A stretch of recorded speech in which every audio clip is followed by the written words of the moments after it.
Hi, I recently saw the VR challenge by Kathy at Nothing So Strange. I'm also a new YouTuber, but I wanted to respond to your challenge because I have found some changes already. And before I started to do Tarot Tube as a creator, and now. Um, I started watching Tarot Tube, I guess it was during the pandemic. And I actually was watching, I didn't realize it was Tarot Tube. I just was watching a lot of YouTube because we were confined and it was there and it was something I could do. And I hadn't done tarot for a while. And then I just started discovering these wonderful people on Tarot Tube. And so I spent a lot of hours every day, sort of sort of going back and forth between music reactions, and Tarot Tube. Just a lot of that. Um, I'm a poet and writer, and I was looking for a project because we were confined, me and my partner, in 3 rooms, and I'd been that way for 11 months. My memoir had just come out at the very beginning of the pandemic, and so it was kind of like it never happened because it never got sent out from the publisher to anybody. So there were like no reviews, no nothing. So I just had to, like, bite my tongue and say, I'm live. I don't have virus. I'm okay. Keep working. So what are you going to do? Meanwhile, my partner, who is also a poet, was working on all these poems that he was inspired by Japanese ukiyo-e prints, and he was just doing short poems like one after the other.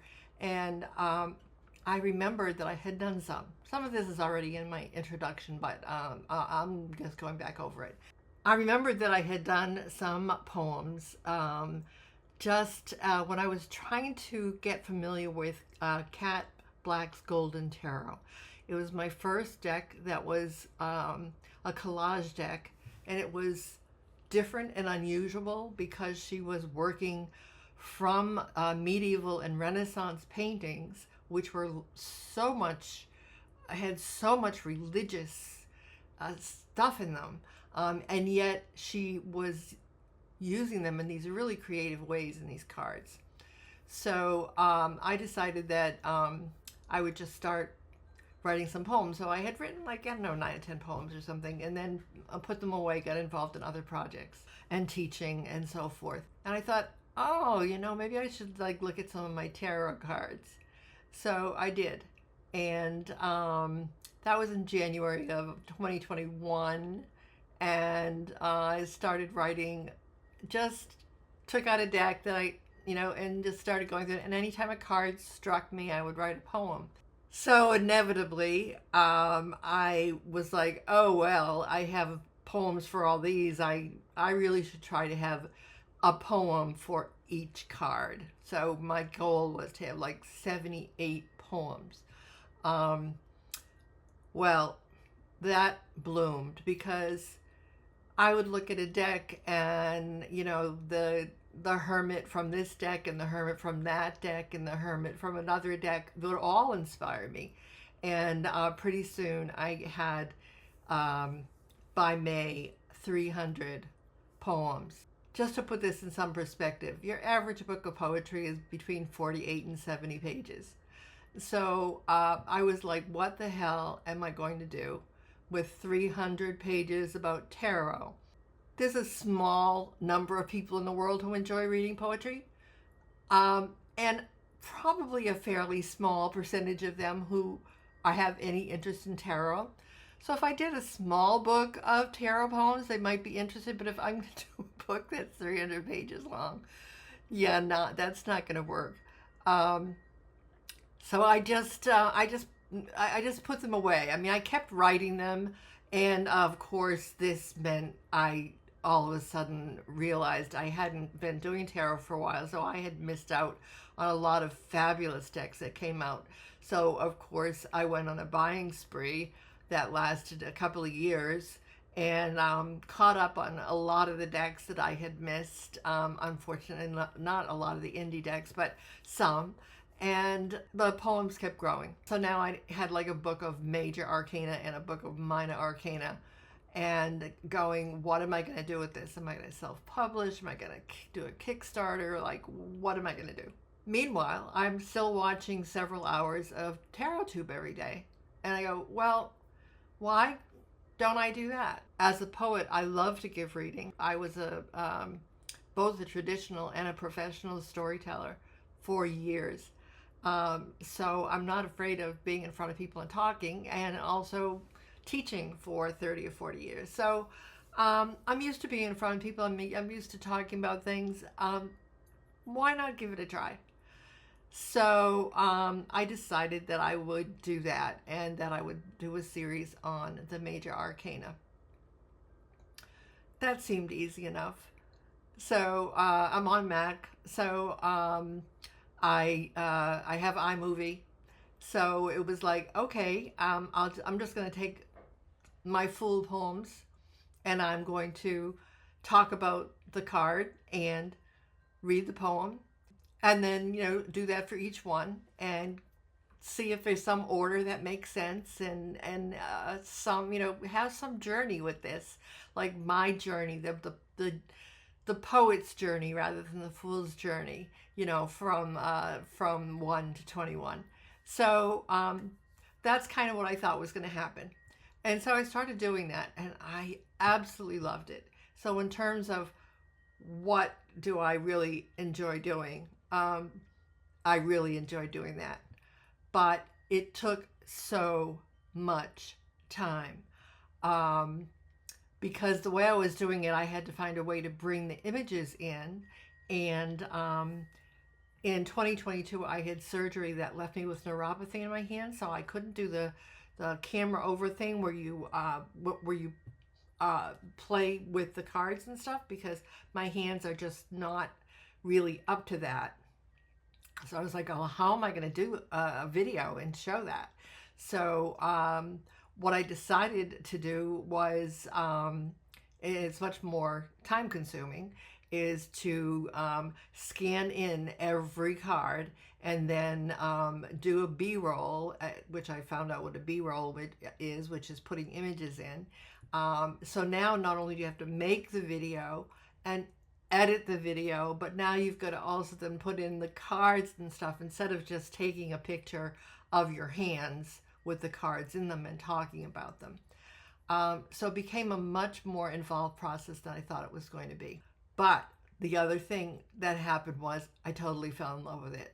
I was absorbed every day for 6 to 8 hours a day. Obviously, my time watching YouTube videos went down during that time. The YouTube videos I was watching were largely, how do you start a YouTube channel? How do you start a tarot channel? Those kinds of videos, so that I could learn how to do the editing that I had to do and how to make the videos. So my my watching of actual tarot content went way down during those initial couple of months where I was learning how to make the videos, how to edit the videos.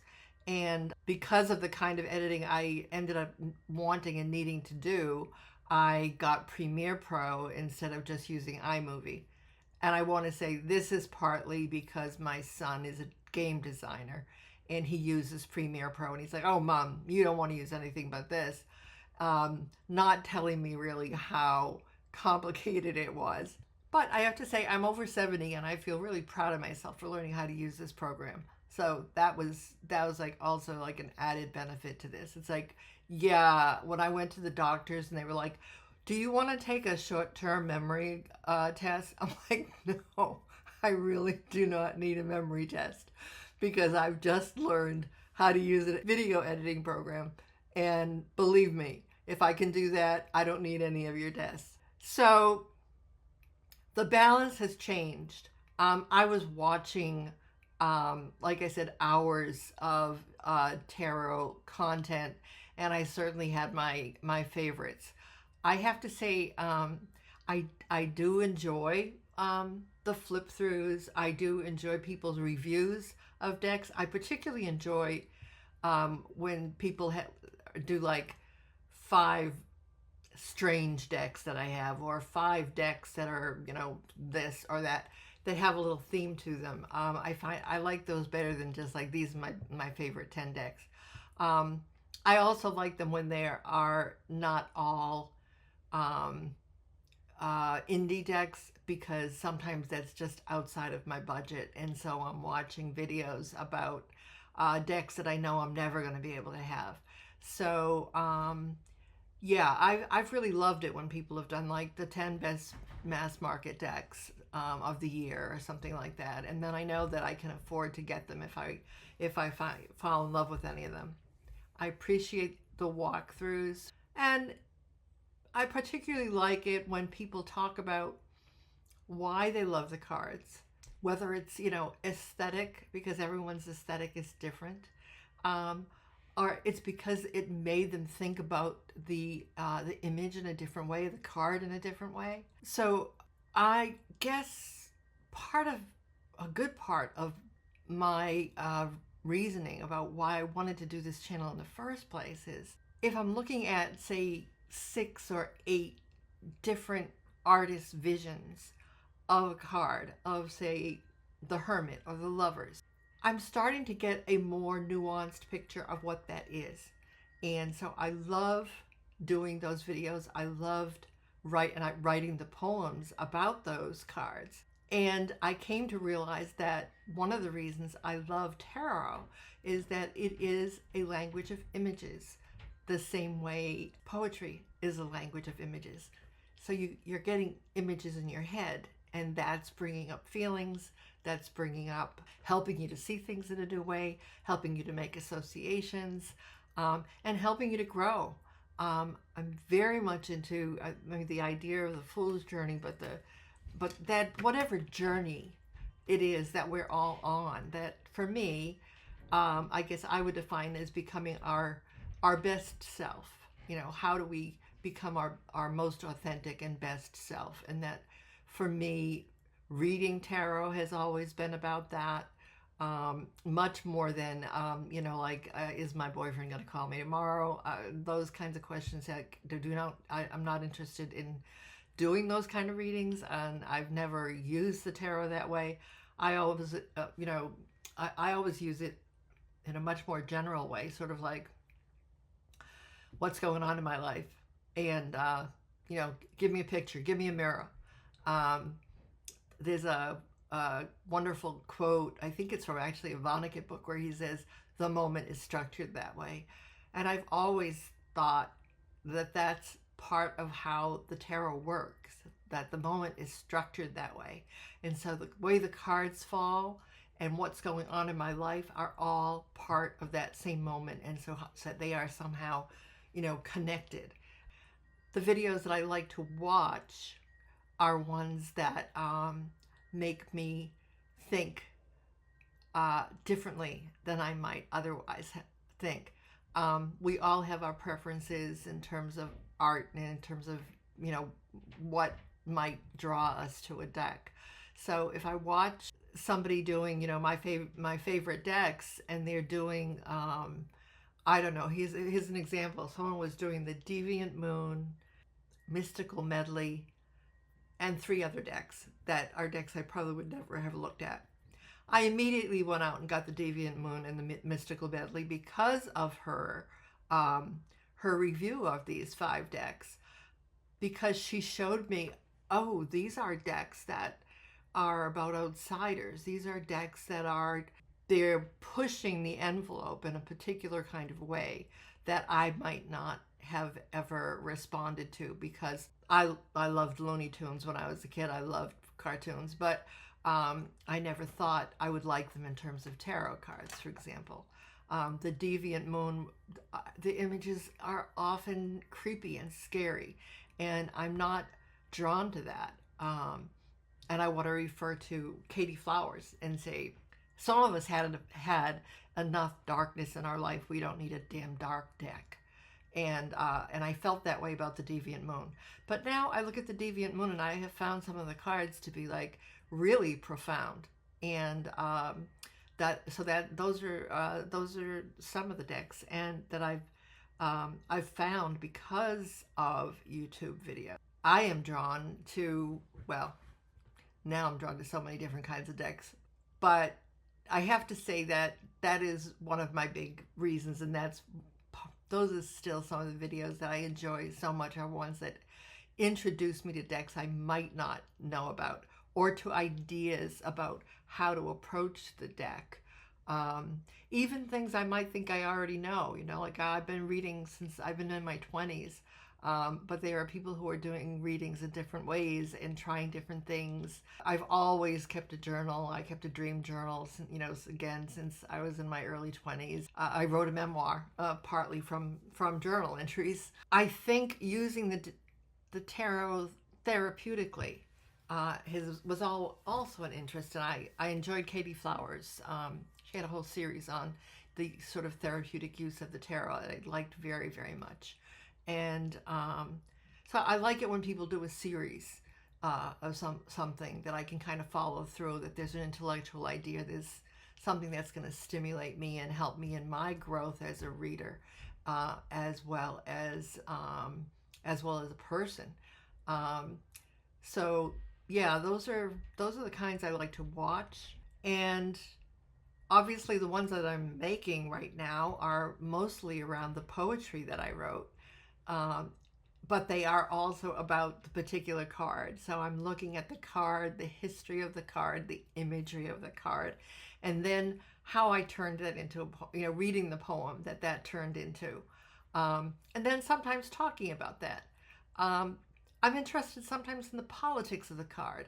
Why are people having the negative reactions they are to a pregnant empress, for example, was a question that really, came to mind for me, given that we have all been birthed by pregnant women. And of course, if we look at the situation we're in here in the United States right now, we don't have autonomy over our own bodies. And of course, younger women are going to be feeling threatened by that image, as if, if I get pregnant, holy shit, I'm stuck with that. So those kinds of questions. What does it mean to be, to suddenly have these amazing Rider-Waite-Smith based decks that are also queer? Love it, love it, love it. I want to see the diversity. Yeah, I just saw somebody mention how excited she was to see an image of a white mother with a black baby, because it mirrored her experience. And as someone who, I'm a writer and I taught literature, I always felt like everyone needs to be represented. And so I guess I feel that way about the tarot as well. So, being introduced to new decks that have a place for everyone is really also important to me. So I guess that kind of answers questions 1 and 2, and how have these changed over time. I don't know how they will change over time, but how they've changed over time in the past year, since I was simply watching the YouTubes and doing my tarot practices, to becoming a creator was huge. As I said, I think this was like a full-time job for me from October through January, and I just have 3 videos up. I have another 3 in the queue, and then I have like what's that, 6? I don't know. I have another 17 or something like that ready to be edited, just from this series. Basically the Major Arcana series that I'm doing.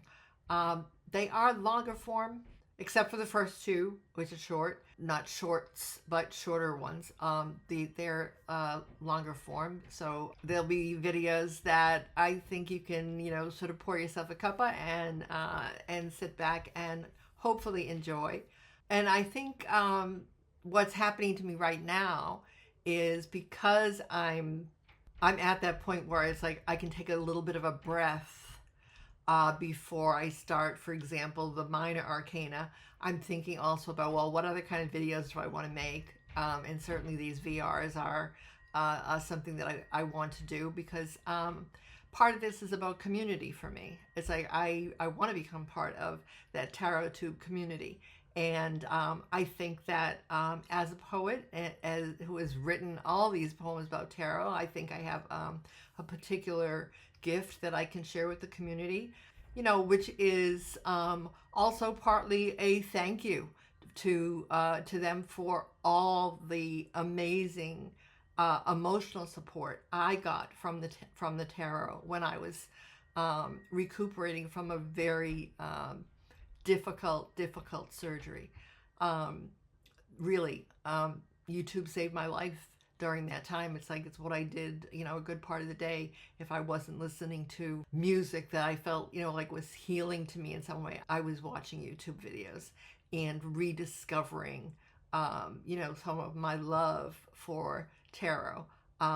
And that was at a time when I couldn't really use my hands at all, so it's not like I could have a tarot practice. So watching the YouTube videos was, in fact, my tarot practice. So right now, I'm going to wait and see how it goes. Hopefully, people will respond to what I'm doing and in a positive way, and that will be good. But I will also try other kinds of videos to see, what people like and what works, what doesn't, and try to create some kind of balance between my creating time and my watching time and my just being a human being living my lifetime. That is a little more balanced than it was during those months when I was first creating the videos. But I think if you're not making if you have full use of your hands and you can just do it on your phone, or you can just do it on iMovie and just do a minimum editing and send it out there, that's a little bit easier. But my son gave me this challenge of learning Premiere Pro, and I think that I love it, and I'm thrilled that I can use it. But I don't know that I would have taken it on if I knew just exactly how much time it was going to take. And as he described it, it's like all the gremlins that were in the World War II planes now live in video editing programs. So they're constant gumption traps. But the bottom line is that doing tarot in community, creating the videos so that I'm giving back and not just taking, being able to share my work and hopefully get comments and see, I'm sure there are other people out there who enjoy reading, who possibly, would enjoy taking some of their journal entries and perhaps, for example, and turning them into poems. But also, I find that the process of writing a poem and the process of doing a reading is so similar. You're using that associative, intuitive part of your mind, and any of the videos that feed that in me are going to be my favorites, as well as, like I said, any videos that are showing me decks that make me excited, that make me feel like, oh, this is a deck I could really work with. Those are the ones that I most want to watch, and those are the ones that I most want to make. So I hope this answers the questions, and I'll see you next time.